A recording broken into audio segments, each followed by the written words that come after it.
Hi friend, உங்கள் Divya Shanmuga channel. நம்ம என்ன பார்க்க போகிறோன்னா, வாங்க அதுக்குள்ளே வீடியோக்குள்ளே போயிடலாம்.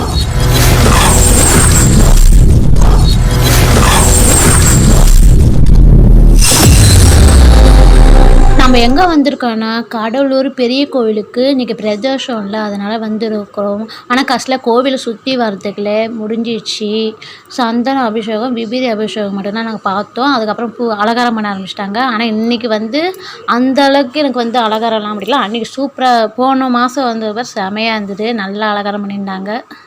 அது இல்லாமல் போன மாதம் செவ்வாய்க்கிழமை வந்ததில்ல, செவ்வாய்க்கிழமை வந்ததுனால கூட்டமாக நான் தெரியல. வெள்ளிக்கிழமை இன்றைக்கி அந்தளவுக்கு ரொம்ப கூட்டம் கூட கிடையாது. ஆனால் ஃப்ரீயாக நின்று பார்க்குற அளவுக்கு இருந்துட்டு இன்றைக்கி நாங்கள். அது இல்லாமல் வீட்டிலேருந்து 3:45 தான் கிளம்புனோம். சீக்கிரமாக தான் வந்தோம். போன மாதம் நான் 4 மணிக்கு கிளம்புனேன், 4:15 வந்தாச்சு.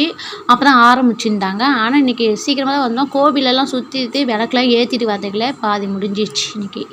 அதான் போன மாதம் 4 மணிக்கு ஆரம்பிச்சு 5:15 வரைக்கும் இருந்தது. இன்றைக்கி சீக்கிரமாக முடிஞ்சிடுச்சு, 4:30க்கெலாம் முடிஞ்சிடுச்சு. நாங்கள் வீட்டுக்கே 5 மணிக்கெலாம் நாங்கள் வந்துட்டோம். நாங்கள் போன மாதம் பார்க்க போகிற அந்த நந்திக்கு நடுவில் சந்தனம் வச்சுருக்காங்களா, அங்கெல்லாம் பூ அழகாக வச்சு நாங்கள் சுற்றியது.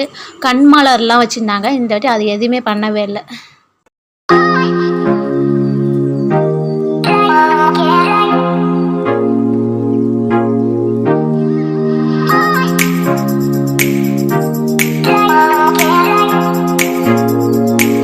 அந்த இடத்துல கடையில் போண்டா வாங்கினோம். அதனால் மாமாவை கேட்டால் இங்கே வாழைப்பூ வடை தான் இருந்துட்டு வாங்கி நாங்கள் கிளம்பிட்டோம். நெக்ஸ்ட்டு போனால் நான் ஃபுல்லாக எடுத்து போடுறேன். உங்களுக்கு பிடிச்சிருந்த லைக் பண்ணுங்கள், ஷேர் பண்ணுங்கள், கமெண்ட் பண்ணுங்கள். உங்களை இடைபெறுவது திவ்யா சண்முக சேனல். பாய்.